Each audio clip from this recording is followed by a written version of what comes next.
Hello and welcome to episode 27 of the Talk Witchcraft podcast. In this episode, Erica and I will be talking all about creating a ritual around cleaning. You're listening to Talk Witchcraft. On this podcast, we talk about witchcraft as a lifestyle and discover how to merge magic into your daily life. Every week, we'll demystify witchy topics like tarot, astrology, crystals, herbs, and more as you develop your personal brand of magic and create the life of your dreams. We're your hosts, the Mystic Sisters, Erica and Maggie. To start off the show, we look at our tarot card for the week, and we look for moments that relate to this card in our daily lives. For this episode, we chose the Three of Cups. The theme of this card is a journey of friendship. The card shows a close-knit group of people. Friendships really are a series of moments like this, each one contributing to the next and then reminiscing about all the crazy times you've had together. It's just a very happy card with a lot of celebration and coming together in mutual friendship. It reminds me of how with friends, when one has something to celebrate, good friends will be really happy. And there's not like jealousy or anything like that. It's just being happy for another person that you care about because they're happy. And that's reciprocated among all the friends. So no matter who has good news, everyone comes together and celebrates with the same amount of happiness as the last time. So do you have a story about the Three of Cups, Erica? Yeah, we've been in this COVID world where seeing people and being around people has been hard and prohibited in some cases. And we are entering the stage of being able to tentatively reach out to friends again and see people. Me and my family moved into our house in November, and we haven't been able to have a housewarming party of any sort. But we wanted to be socially responsible, and when we did our housewarming, not to have like 100 people in our house at one time. So we had planned to have small little gatherings with certain groups of people so that it's 10 to 15 people instead of all of our friends at once. And we just had the first of those parties a couple weekends ago. And it was just really casual. We had people bring kind of potluck sort of foods. We grilled on the grill, and it was right at Letha. And so I had a honey cake, and I kind of incorporated my own summer solstice rituals into it that everybody was really excited about and interested in. And it was just a really fun time for everybody to reminisce about their year, because these were people that we hadn't seen for a year to 18 months, and just coming together again in this potluck fashion with lots of joyful, like, oh my gosh, it's so great to see you again. We all got to talk about everything that we had been doing and new jobs and new families and new experiences, and really have that celebration again. So nice, because you can maintain those friendships remotely, but that connection of like coming together is really important. So I'm glad you got to do that. Yeah. What about you, Maggie? What's your story? Well, my friends and I, we like to have game night. And in Portland, when I lived there, we did game night like pretty much every weekend, and all of our friends would come over. And then we brought that with us when we moved to Florida. We got our friends interested in board games. And over the course of COVID, we've had to move our game nights online as Zoom calls and then using website to play those games still. But last weekend, well, actually, it was a couple weekends ago that we had our first in-person game night, but it was also a bonfire. So last weekend was the first official game night where that was like the intention of the gathering. And it was just so much fun to be in person and, getting to host and serve people food and drinks and all of that, while also having the conversations and that happen between moves and between games. So we played the trolley puzzle game. which is a new one that Dana got for my birthday. And it was really kind of funny and morbid, but it was just nice to be with people in person, not having, the screen in between you or the glitches in communication, and just being like close. So that was my connection with the Three of Cups card. Shall we get on to our main topic for this week? Let's do it. What is it? Magical cleaning. Yay. I don't know about you, Erica, but I really don't like cleaning. I really would rather not do it at all. If I could get away with not cleaning, I would.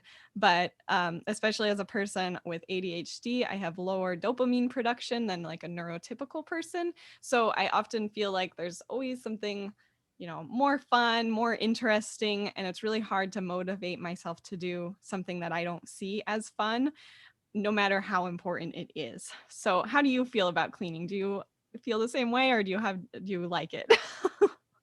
No, I feel the same way. I understand that it's important to keep your space looking nice. I know that when I don't clean and my house gets cluttered, I feel more and more stressed out. And I also, as a person with ADHD, suffer from the object blindness. At some point, I look at a room and it doesn't look messy because all of my piles make sense to me. But to somebody else walking in, they might see it as just cluttered and disorganized. And I discovered that there is a stair spoon that has been on my stairs for who knows how long, and didn't even see it until Kim pointed it out to me the other day and asked, "What's this spoon doing here?" And I was like, I felt like a lost cause at that point. Oh gosh, we all have a stair spoon of some kind, or maybe we don't all, but I do.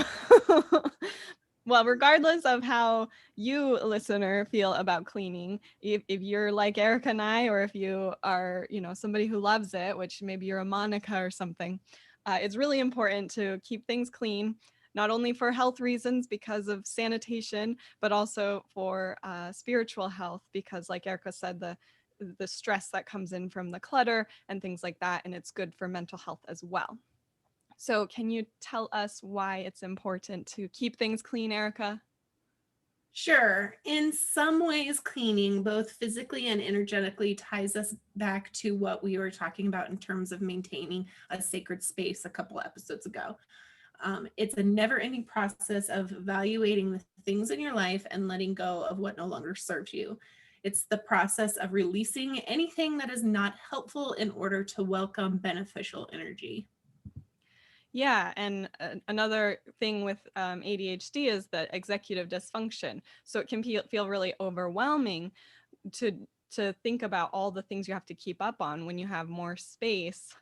There's a lot of places that need to be cleaned. So in order for myself to make it more fun, I make it more mystical and witchy. And so for me, I like to start with defining the purpose of the space, because that's basically setting an intention for how I want to feel when I'm in that space. And we talked about that with the sacred space conversation in a previous episode. But I assigned each space in my home to a zodiac sign and the corresponding astrological house, because each sign has an astrological house as well. And then following the lunar cycle, the moon moves through each of the zodiac signs. And so then I will clean according to which sign the moon is in. So as an example, for Aries, I've assigned that to be the porch or the like entry areas of the home, even the windows, because that's the first impression that someone would have. And Aries is the sign of self, or like, keeping yourself as first and the way that you appear to the world. So for that one, I do the porch and the entryway. That's the first thing that people would see. And the rest of the signs will have as a handout that you can download on mumblesandthings.com/blog/027. And you'll be the way that I've assigned all of the other zodiac signs to different parts of the house. And you might not have all of these rooms, but you can make connections based on what you have in your own home. Now, do you have any tips for making cleaning more witchy or manageable, Erica? It's almost like we're sisters.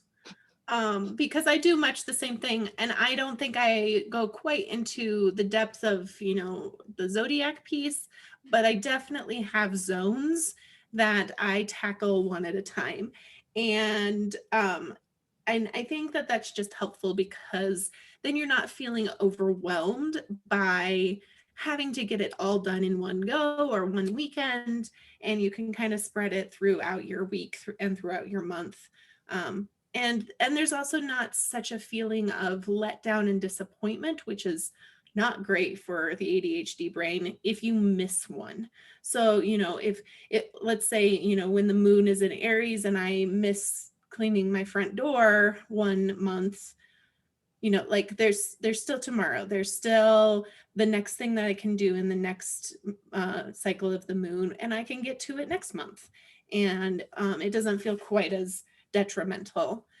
The other thing that I do is I make it a game or like a race, I guess, for myself. And I see how many things I can get done in 20 minutes, or how many toilets I can scrub, or how many pieces of clothing I can hang up from the laundry, and just kind of make it a race with myself and try to beat my time for last time, or anything that just makes it a little bit more fun and engaging. Yeah, I actually do the same thing. I set a timer for 15 minutes. And for me, it's not necessarily so that in like what you said, that it's a game, how much can I get done in 15 minutes? For me, it's more commitment that I only have to do it for 15 minutes. And once I get started, that's enough motivation that I can usually keep going past that mark. But setting a timer is super helpful for getting going, that initial hurdle to get cleaning.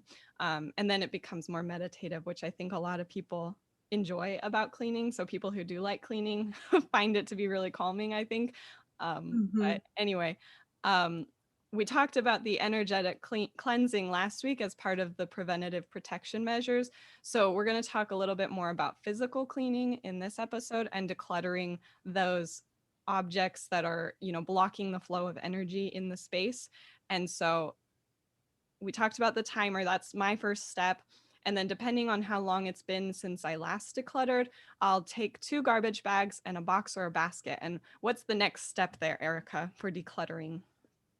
Then it's time to go through every drawer, every closet, pantry, cupboard, shelf, bed, basket, pocket, purse, wallet, whatever.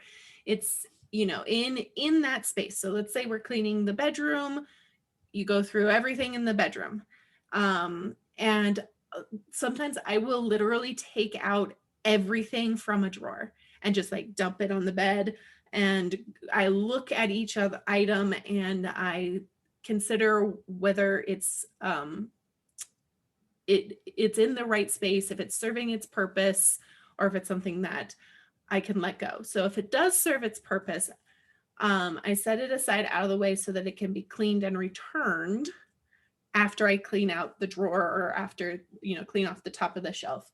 If it doesn't serve the purpose in the space, I put it in the box so that it can be cleaned and carried to its more appropriate home, and it can be better used. So like, my friend Kim, she has a habit of drinking milk. She really loves milk and she drinks it everywhere. She even takes it into the shower with her, and I just don't understand.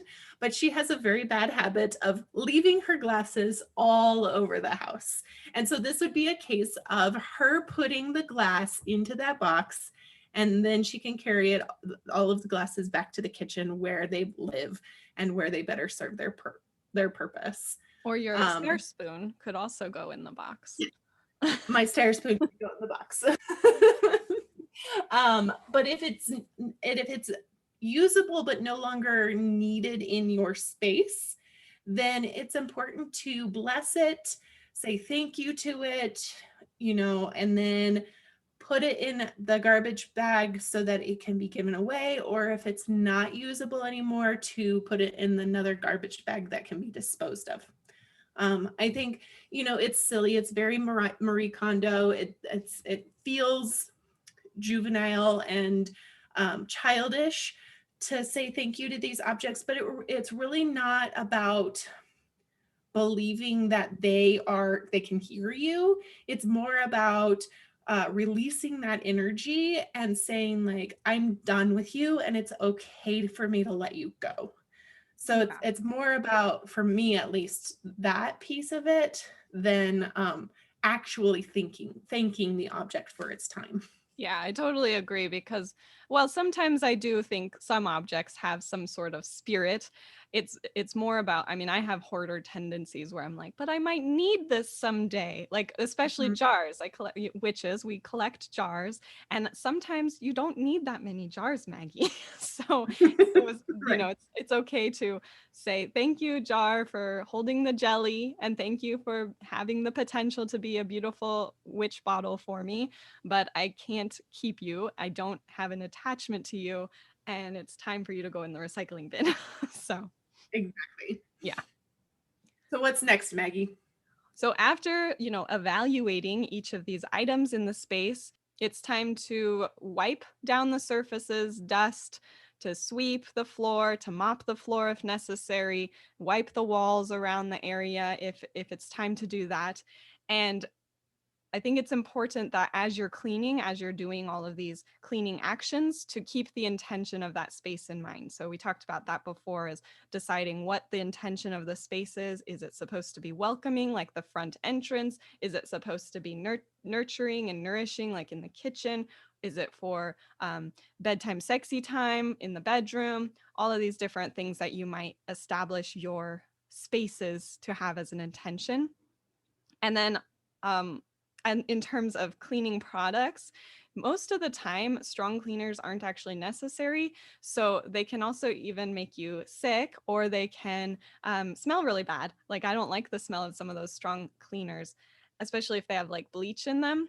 And they also aren't very earth friendly, and things that aren't earth friendly aren't witch friendly. So you can get natural cleaners that are, commercially available, or you can also make them yourself. It's really inexpensive and it's super easy. Plus, you can add things like essential oils that add that magical intention of the herbs to your cleaning supplies. So, there's actually a downloadable resource that'll show you some recipes for these do it yourself cleaning products. Usually, you start with base ingredients like vinegar, baking soda, borax, and things like that, making sure that you research what's safe to mix together, and then adding those powerful essential oils, which creates a really wonderful smell. And like I said, a boost of magical energy. So, cleaning with these natural products that you either buy or make yourself. And then when everything is free of the grime, the dirt, the dust, the pet hair, the dander, all of that stuff, you can return the items that belong there.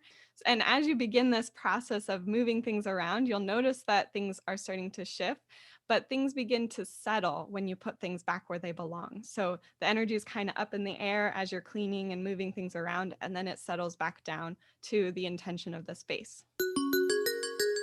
Should we take a break from our main topic to tell our listeners about the herb of the week? That sounds good. What is the herb of the week?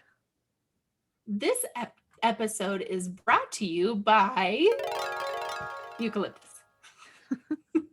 All right. So, Erica, tell us the medicinal properties of eucalyptus. Okay, so the Latin name is Eucalyptus globulus, which sounds gross. It's a native to Tasmania and Australia, but it has been cultivated in Spain and Portugal, Brazil, Colombia, Mexico, and India, in some African countries. So it does grow around the world. It is also known as the blue gum tree, which, you hear about it in all of those child songs from Australia. Kookaburra sits in the old gum tree. And there are over 700 different species of eucalyptus, and at least 500 of them produce the essential oil that is most well known and important in medicinal oils. It is an analgesic, and it's an expectorant and a decongestant. It's antiseptic, and it increases blood circulation. So it's really great for, if you have a cold or if you have a cut, it helps to put some eucalyptus on it topically. It is usually used in the form of a tincture for asthma or chronic bronchitis. Uh, often used in aromatherapy, and I've heard of a lot of people who will hang a branch of it in their showers, so the steam from the shower will actually induce the feeling of like a Vicks vapor rub, which is Vicks is really trying to be eucalyptus. And so awesome for the respiratory tract. It's good for, joint pain and anything like that, any type of rheumatoid arthritis. It's just a really great herb, and it smells lovely too, although very strong. I do caution you, though, the listener, on using it around pets. My cat in particular, if she smells it, if I'm using it near her, she will leave the room. It's very, very strong. They don't like the smell of it. I'm not sure of its toxicity. I just know that they're very sensitive to it. And so if you are using it around pets, make sure that they are able to leave the room if they are uncomfortable with it. It's also not indicated for babies or children, or at least topically around their face. So they can smell it like with aromatherapy, but don't put it on them because it's just a harsh plant. Do you have some magical properties of eucalyptus? I do. So eucalyptus is associated with Cancer. That's why we're talking about it. And it's also associated with the moon. So any spells or rituals that you want to correspond with the moon or with Cancer, you can use eucalyptus as a representative herb for those energies. Also the water element, it's a water herb, and it's a passive herb. So instead of an active herb, it's more passive, it's receptive. It's used to represent all of those different energies. It's also perfect for attracting healing vibrations. As Erica talked about, it's really healing, the medicinal properties. So it can be used for spells that are designed for healing and for protection as well. So because it is harsh, like Erica said, it can be really repellent of energies that you don't want around you. So it can repel those. So using it in like a healing poppet, in a pillow or a sachet. So for healing in general, and particularly for relieving anxiety, because it is calming as well. A lot of these magical uses are based on those medicinal uses because of the effects that it has on a chemical level. So for healing or for relieving anxiety, one thing that you can do with the dried leaves is to place them around like a blue candle. Blue represents healing and calming. So you could burn the candle, and with the leaves around it, kind of charging the candle with their energy. That would be a good ritual for healing and calming anxiety. If you're having issues in a relationship, eucalyptus can be used for reconciling those issues. It can give you the strength to have those difficult conversations, to apologize if you're struggling with that, or to face someone and tell them that you're having this issue and you need the support from them to maintain that relationship. It's a purifying herb as well. One thing Erica talked about is to hang the leaves in the shower, and you can do that as part of purification as well. So you can use the shower as a ritual for purification of your own energy field. And also, if you mix the dried leaves, or if you boil the leaves in water, add that water to a spray bottle, you can use that spray as a healing or a purifying spray for your space. So it's another way to cleanse a space, like we were talking about energetically. Or you can use the essential oil, which is a little bit easier than the boiling of the dried leaves. So adding the essential oil to the spray bottle as well. So one common thing that people know about eucalyptus is that it's one of the main food sources for koalas. They are often associated with one another. And so if you are hoping to work with a koala spirit in your spell work, then using eucalyptus can call that spirit to your ritual, to your spells, to help you with whatever the purpose of your spell is. Additionally, the reason that koalas love eucalyptus is because it's kind of like a drug for them. It makes them calm and sleepy. So if you're having trouble sleeping or calming yourself, as we've talked about with the anxiety issues, eucalyptus helps with that, like it helps a koala bear. Not a koala bear, a koala. So should we get back to our main topic of magical cleaning, Erica? Yeah, so here are some more tips for cleaning magically. It was mentioned before, but it's really important to establish your intention before you start cleaning. Keep reminding yourself of the intention of the space as you go. This is motivating and also a simple way to charge the space with that intention. I know that sometimes when I get going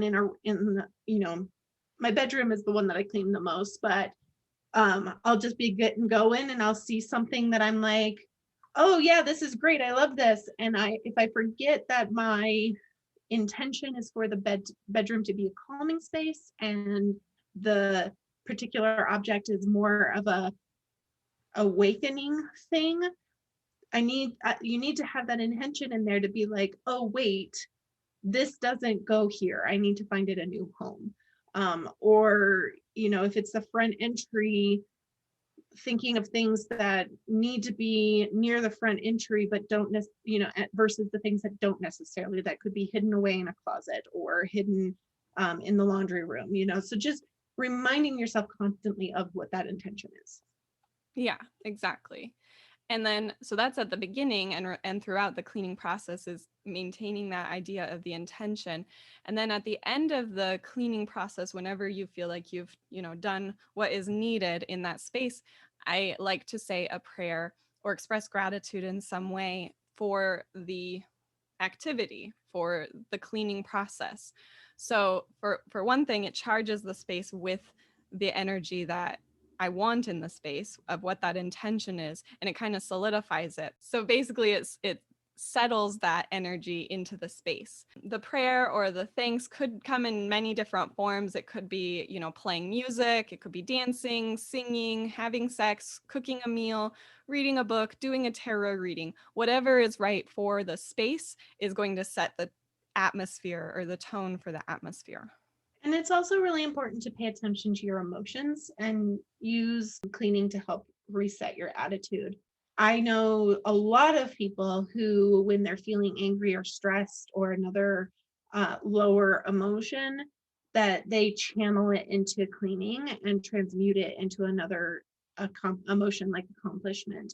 I have so many friends who like stress clean, and Kim is one of them. So our kitchen gets really clean whenever she's stressed at work, and it's amazing how how clean our kitchen can get, and I can tell just how stressed her work is making her feel. So I think it's also too important to think about your emotions as you're doing the cleaning, and that if something is stressing you out during the process of the cleaning, to take a minute and examine what's causing you that stress.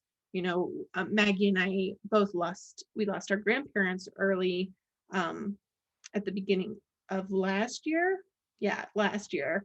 And when we were cleaning out their house, these feelings of grief keep arising, and it's really important to take a moment and examine what's causing that grief. Or if you are sitting there and cleaning and all of a sudden you just start laughing, to like be in the moment and be like, why is this object causing me to laugh? Or why am I feeling joy about this? Why am I feeling sadness about this? And to examine those emotions to help you determine if it's something that you need to let go of, or if it's something you need to keep and memorialize as like, maybe this object needs to be on display. Yeah, so paying attention to your emotions in general, just in general in life. Decluttering, especially, a lot of times we form these attachments to the things that we have. So figuring out, like you said, what's causing this feeling to come up can be really helpful. So I mentioned before about assigning the zodiac sign to each room in your house. And then when the moon is in that zodiac sign, you clean that area. And the moon is actually in each sign for about 2 days, sometimes like 3 days, depending on when it moves into the next sign. And so it can be really helpful to break up what needs to be done in that room into a couple days, especially if it's like a big job if you haven't done it in a while. So one way to do that is on the first day you doing the decluttering, and then on the second day doing the cleaning, or doing a physical cleaning on the first day and an energetic cleaning on the second day, or just doing cleaning on one day and then the next day having a rest, just to kind of break it up so that you don't feel overwhelmed. It kind of gives you more time. That's a good idea. I might consider that. I also like the idea of putting it into the zodiac, because then it doesn't feel so stagnant that you're always cleaning the bathrooms on Monday, or doing a job that you hate on the same day every week means that those things never get done. Mm. And so I feel like if you're doing it through a lunar cycle, moving with the zodiac, then it kind of gives it a little bit of a change that feels better. Yeah. And then also, if you happen to always be really busy on a Tuesday, like you have clubs and work and meetings and things back to back to back, you might not always have the same thing each month on a Tuesday. So it gives you a Mm-hmm. chance to hit it on every day. But Yeah. So the last thing that we wanted to talk about was essential oils. I mentioned it a little bit when we were talking about eucalyptus, but they're wonderful tools, especially and always when you are using them safely. They're very potent, so try not to get them directly on the skin. Although if they do contact your skin, you can use a carrier oil to dilute it. Coconut oil is great. I mean, even if you're in the kitchen and all you've got is olive oil, it works. You don't want to necessarily use water because it can drive the oils deeper into your skin. But if all you have available is the water, make sure you run the soap on top of it first before putting the water, washing it off with the water. oh, that's a good tip. And don't forget to check if your oils are safe to use around your pets. Yes, because a lot of them aren't, especially And cats. Yep, cats can't tolerate anything. There's a lot of mixed information about whether or not they're safe to use. Really, just watch your pet. If you notice that they're irritated by it, like I said, my cat doesn't like to be around eucalyptus, and she always leaves when I'm using it. So I try not to diffuse eucalyptus very often because I know it's going to bug her, or I use it in a room that I know she never goes in. And so just watch them. They'll let you know. Yeah, I think the one thing to do is to make sure that whatever room you're using essential oils in, there's space for a cat or a dog to escape, so that they can, because that's one way that they'll tell you they don't like it. They'll leave, like you said with pork chops. So yeah, making sure that there's a place to go, or the windows are open so it's kind of diluted and all that. But we want to take care of our pets first. Exactly. So now it is time to move on to our moon magic assignment for this week. And the moon is in the new moon phase of the 4 quarters. Now, at the new moon, this is a transition point. We talked about the full moon being a transition point from waxing or growing to waning or declining. And the new moon is the opposite, going from declining to growing. And so at the new moon, we set intentions that they can grow. As the moon gets bigger, our intention will get bigger as well, or get closer, or get attracted to us. And the way that I view moon intentions is as, since the moon is our reflective, internal, passive planet compared to the sun, which is an active, external, projective planet.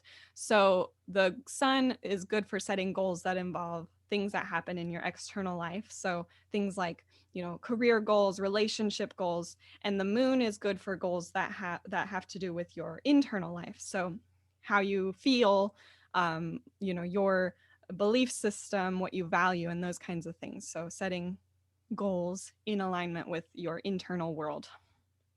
So do you have an intention for this new moon, Erica?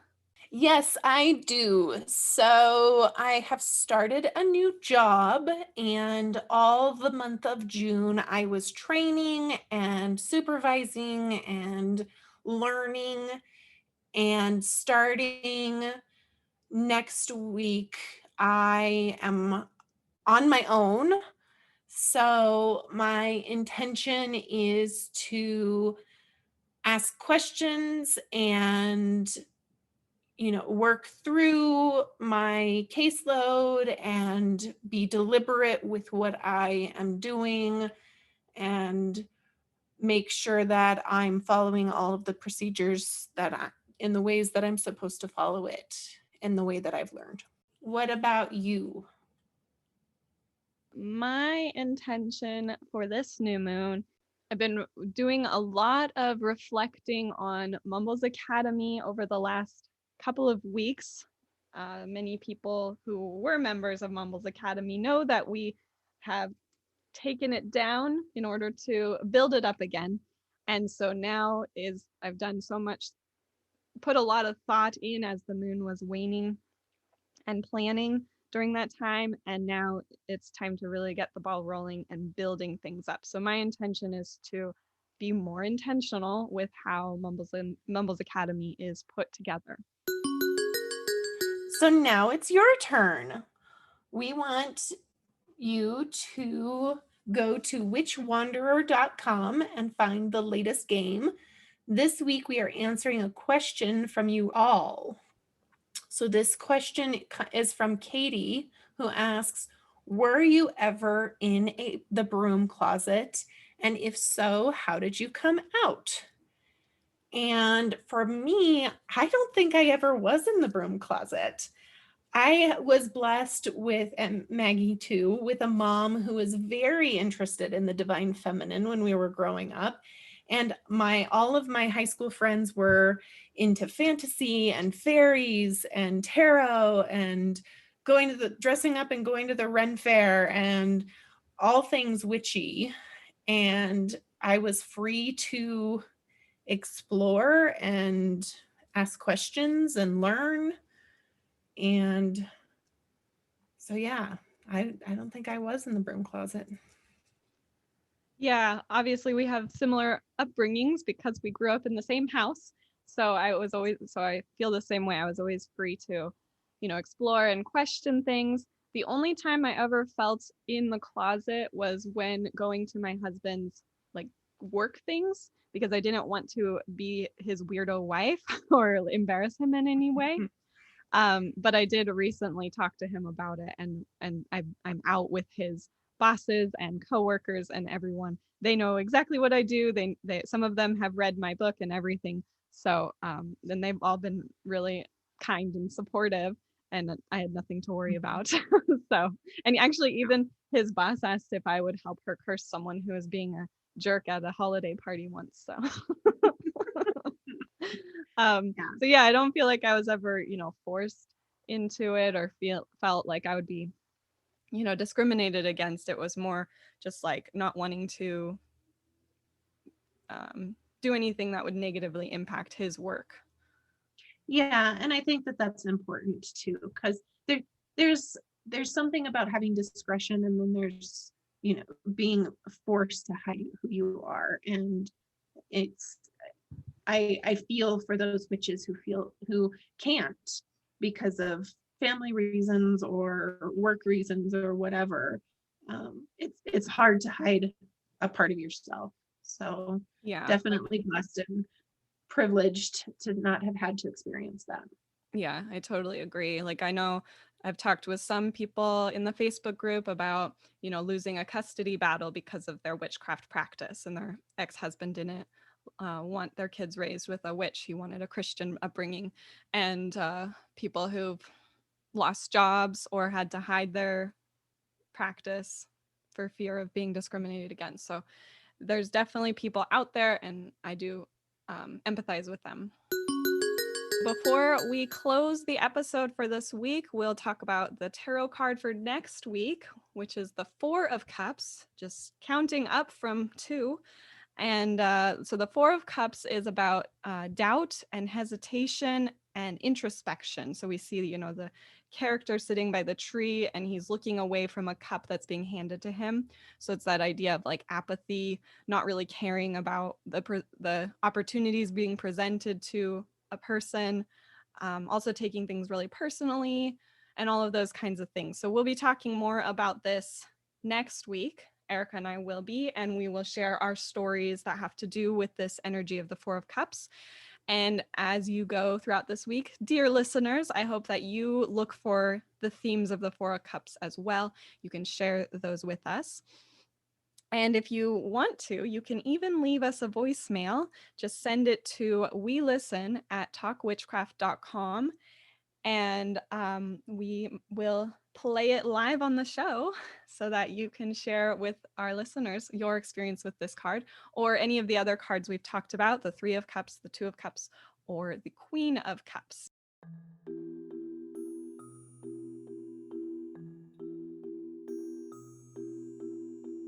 You can find out more about this episode by going to mumblesandthings.com/blog/027. Join us next week when we talk about kitchen witchcraft. And make sure that you subscribe so that you are notified about each new episode. Please help other witches find this show and leave us a 5-star review wherever you listen to podcasts. You can also find us on Instagram at Mumbles and Things, and join us in the Mumbles Academy to chat about this episode with other witchy folk. Bye-bye. Bye.